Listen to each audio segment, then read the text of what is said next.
ఈ ఎంసెట్ లేదా ఎఫ్సెట్లో మంచి ర్యాంక్ రాని విద్యార్థులకు బెస్ట్ ఆల్టర్నేటివ్ సిఎస్ఈఎంఏ కోర్సులు అడ్మిషన్లు జరుగుతున్నవి. నమస్కారం, మీరు చూస్తున్న సుమన్ టీవీ. నేను మీ కీర్తి. ఈ నెల అంటే జూన్ 26 మొదలుకొని జూలై 4వ తారీఖు వరకు వారాహి నవరాత్రులు లేదా గుప్త నవరాత్రులు, ఆషాఢ నవరాత్రులు అను చెప్తా ఉంటారు కదా. మరి ఈ 9 రోజుల పాటు విశిష్టత ఏంటి, ఏ నైవేద్యం అమ్మవారికి సమర్పించాలి, ఎలాంటి పూజ అమ్మవారికి చేయాలి అన్న విశేషాలు మనకు తెలియజేయడానికి ప్రముఖ ఆస్ట్రాలజర్ బ్రహ్మశ్రీ నందిమట్ల శ్రీహరి శర్మ గురుగారు ఉన్నారు.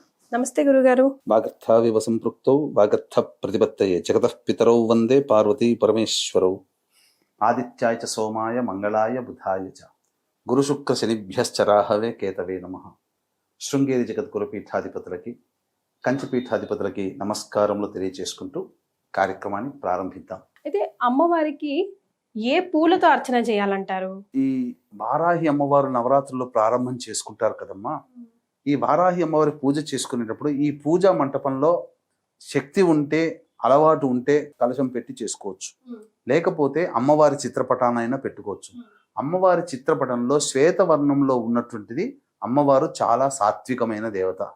లేదా మిగతా అవతారాలతో సంబంధం లేకుండా ఒక ఆకుపచ్చ రంగులో చీర ధరించినటువంటి అమ్మవారు చాలా విశేషం, లేదా ఎరుపు వస్త్రమైనా పర్వాలేదు.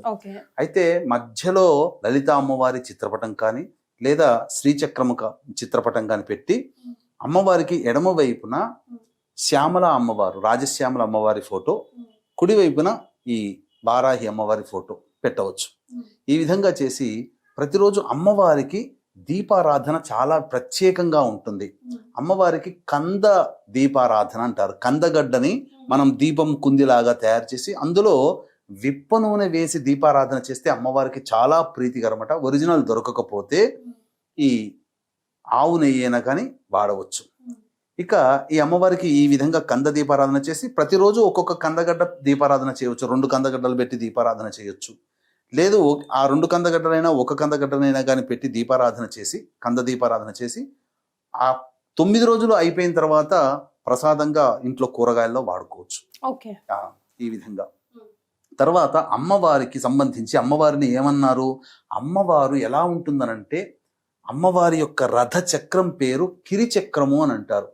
కిరిచక్రము అంటే ఏంటి?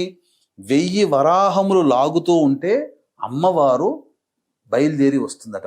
ఆ అమ్మవారి యొక్క రథ సారథి పేరు స్తంభిని దేవి. అమ్మవారు వస్తుంటే సకల లోకాలు స్తంభింపబోతాయి.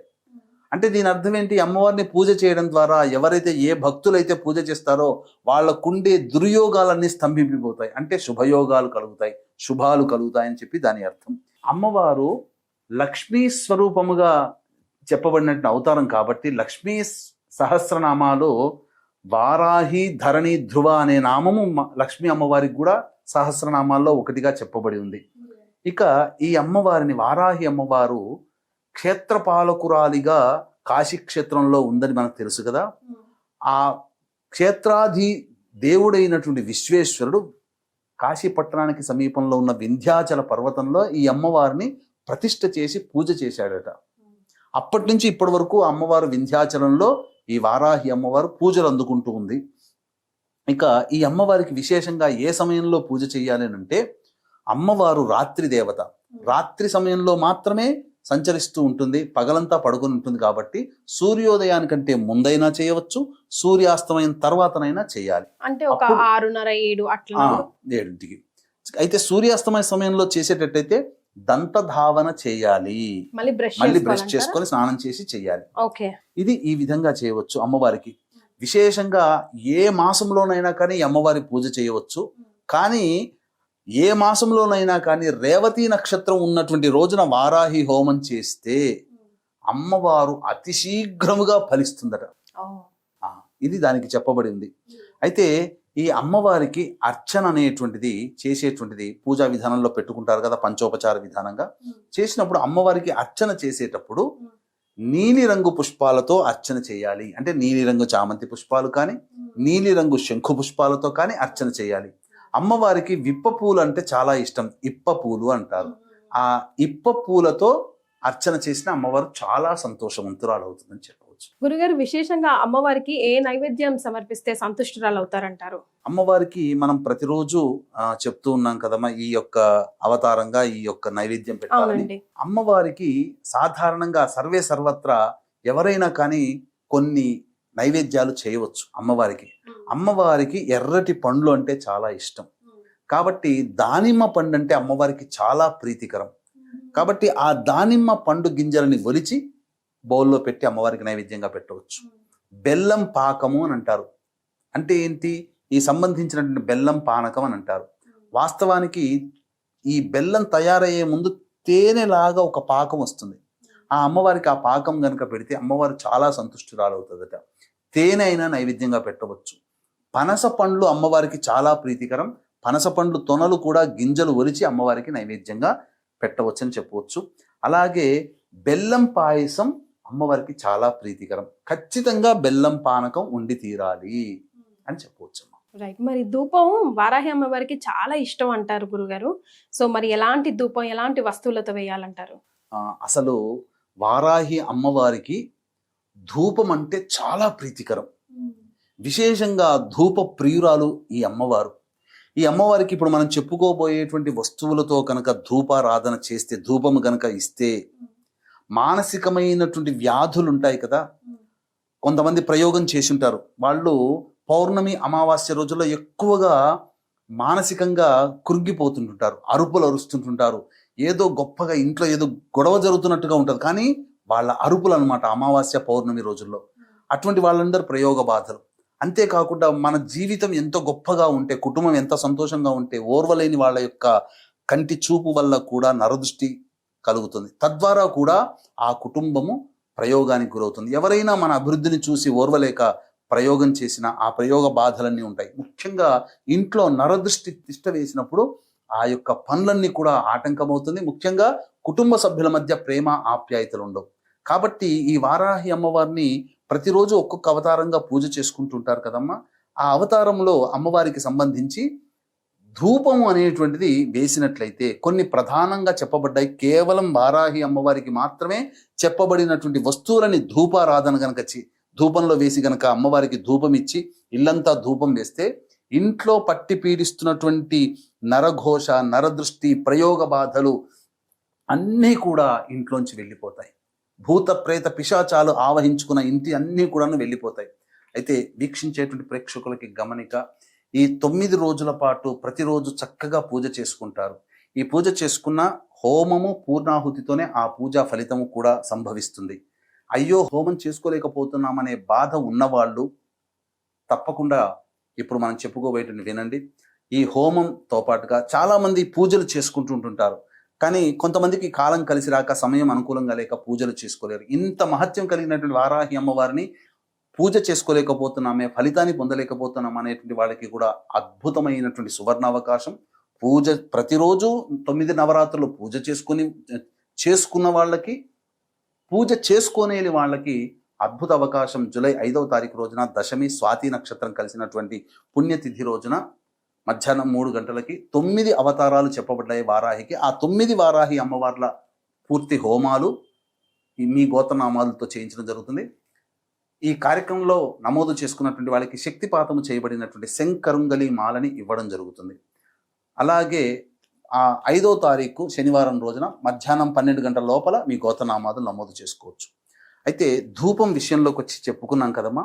ఇప్పుడు నేను చెప్పబోయేటువంటి వస్తువులని ఎంత వీలైతే అన్ని దొరికేటివే, 1, 2 దొరకకపోవచ్చు. అదైనా కానీ ఈ ఆయుర్వేదం షాపుల్లోనే దొరుకుతాయి. ఆ వస్తువులన్నీ తెచ్చుకొని బొగ్గుల కుంపటి మీద పెట్టి ధూపం కనుక వేస్తే చాలా అద్భుతమన్నా. ఈ ఏమా వస్తువులనంటే గుగ్గిలం, తెల్లదైనా నలుపుదైనా గుగ్గిలం తెచ్చుకోవాలి 1. 2 యాలకుల పొడి, ఇలాచీ పొడి. 3 పసుపు పొడి, శుద్ధమైన పసుపు పొడి. 4 తెల్ల గురివింద గింజల పొడి దొరుకుతాయి షాపుల్లో. 5 తెల్ల ఈశ్వరీ వేరు అని చెప్పబడి ఉంది, అది ఆయుర్వేదం షాపులో దొరుకుతుంది. ఆ తెల్ల ఈశ్వరీ వేరు పొడి. ఇక తర్వాత తెల్ల జిల్లేడు పువ్వుల పొడి. తెల్ల జిల్లేడుని తీసుకుని వచ్చి నీడన ఎండబెడితే అది ఎండిపోతుంది. ఆ వాటిని మిశ్రమం చేస్తే పొడి తయారవుతుంది. ఆ పొడి. మిరియాల పొడి, మిరప పొడి, శొంఠి పొడి. ఈ 9 రకాల వస్తువులని ధూపంగా వేసి ఎవరైతే ధూపం అమ్మవారికి ఇస్తారో ఆ అమ్మవారట చాలా ప్రసన్నురాలవుతుందట. ఇప్పుడు మనకి ఇష్టమైన వస్తువు తీసుకొచ్చి పెడితే ఎంత ఇష్టపడతాం, అలా ఆ అమ్మవారి ఇష్టమైన చీర మీకు పెడితే ఎంత సంతోషపడతారు. అలాగే ఈ అమ్మవారిని ఈ ధూపం వేయడం వల్లనే అమ్మవారు వారాహి అమ్మవారు చాలా ప్రీతి చెందుతారట. ఈ విధంగా చేయండి, అమ్మవారి అనుగ్రహాన్ని చక్కగా పొంది తరించండి. గురుగారు చెప్పిన విధంగా పూజా విధానం అయితే పాటిస్తారు, కానీ మంత్రాలు అందరూ పఠించలేరు కదా. మరి అలాంటి వాళ్ళు ఎవరైనా కామన్ గా పఠించగల వారాహి మంత్రం ఏదైనా ఉంటే సూచిస్తారా? తప్పకుండానమ్మా, ఎందుకంటే వారాహి అమ్మవారికి సంబంధించి అన్నప్పుడు తాంత్రికపరమైన దేవత కాబట్టి ఆ మంత్రాలు కూడా చాలా నర్మగర్భంగా ఉంటాయి, చాలా మహిమాన్వితంగా ఉంటాయి. ఉపాసనాపరులైనటువంటి వాళ్ళు మాత్రమే ఆ మంత్రాన్ని ఉపాసన చేసి హోమ కార్యక్రమంగా చేసుకోవాలి. అయితే సాధారణంగా ఎవరైనా ఈ యొక్క వారాహి నవరాత్రులు చేసుకోవచ్చు. కాకపోతే ఇంట్లో అంటూ సొంటూ ఉన్నటువంటి కలుపుకొని అలవాటు ఉంటే మాత్రం చేసుకోకుండా ఉండడమే మేలు. అయితే ఎవరైనా కానీ వారాహి అమ్మవారిని మంచిగా చక్కగా పూజ చేసుకుంటున్నాము, అష్టోత్తరంతో పూజ చేసుకుంటున్నాం. కానీ మరి బ్రాహ్మలైతే చక్కగా మంత్రాన్ని ఉపదేశం చేసుకొని చక్కగా చేసుకుంటారు. మరి మిగతా వర్ణాల వాళ్ళకి అవకాశం లేదు కదా అని చెప్పి బాధపడుతుంటారు. అటువంటి వాళ్ళు కూడా ఒక మంత్రం ఉందమ్మా.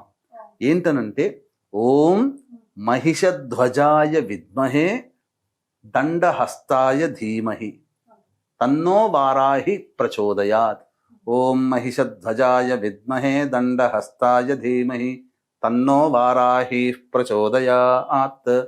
ఓం మహిషధ్వజాయ విద్మహే దండహస్తాయ ధీమహి తన్నో వారాహి ప్రచోదయాత్.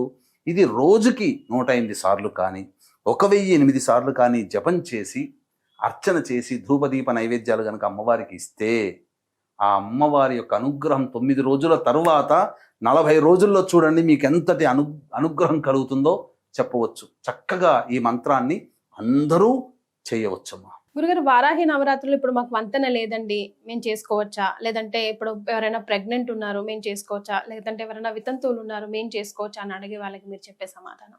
ఈ యొక్క పూర్వ సువాసినులు చేసుకోవచ్చు, తప్పులేదు. గర్భవతిగా ఉన్నవాళ్ళు వారి యొక్క కుటుంబ ఆచారం 5వ నెల పడేటప్పుడు పురిటి సూతకం అంటారు, లేదా 7వ నెల పడ్డప్పుడు పురిటి సూతకం అంటారు. ఆ యొక్క వాళ్ళ యొక్క కులాచారం ప్రకారం, వాళ్ళ ప్రాంత ఆచారం ప్రకారం అది తెలుసుకొని ఆ విధంగా చేసుకోవచ్చు, తప్పులేదు. కానీ ఎక్కడైనా ఎవరైనా పూజ చేస్తే వీళ్ళు పాల్గొనొచ్చా గురుగారు? పాల్గొనవచ్చునమ్మా, తప్పులేదు. కానీ మొట్టమొదటిసారి మీరు అన్నప్పుడు మొట్టమొదటిసారి ఈ పూజ చేసుకోవాలి అని అనుకుంటే ఇప్పుడు నడుస్తున్నటువంటిది మూఢమి కాబట్టి, మూఢమిలో కొత్త వ్రతాలు నోములు పట్టుకోకూడదు కాబట్టి ఒకసారి వ్రతం పట్టామంటే ఖచ్చితంగా 3 సంవత్సరాలు, తక్కువలో తక్కువ 3 సంవత్సరాలైనా చెయ్యాలి. అయితే మొట్టమొదటి ప్రారంభం చేసేది మూఢమిలో కాబట్టి చెయ్యకూడదు. మరి అటువంటి వారు ఫలితం పొందాలి అని అనుకుంటే ఈ యొక్క వారాహి నవరాత్రులు చేసేటువంటి వాళ్ళకి ఈ యొక్క పూజలో వాళ్ళు ద్రవ్యాలు ఏదైనా ఇవ్వవచ్చు, లేదా మన పీఠం ఆధ్వర్యంలో జూలై 5వ తారీఖు శనివారం దశమి స్వాతి నక్షత్రం కలిగినటువంటి రోజున జరుగుతున్నటువంటి హోమంలో గోత్రనామాలు నమోదు చేసుకుంటే చాలు. ఇంకొక విశేషం కూడా ఉందమ్మా, ప్రత్యేకమైన విశేషం ఏంటంటే ఈ వారాహి నవరాత్రులు ప్రారంభమయ్యేది ఆరుద్ర నక్షత్రం 10వ తేదీ అనగా శుక్రవారం నాడు అమ్మవారి ఉద్వాసన చెయ్యకూడదు కాబట్టి శనివారం నాడు దశమి తిథి రోజున ఉద్వాసన చెయ్యాలి.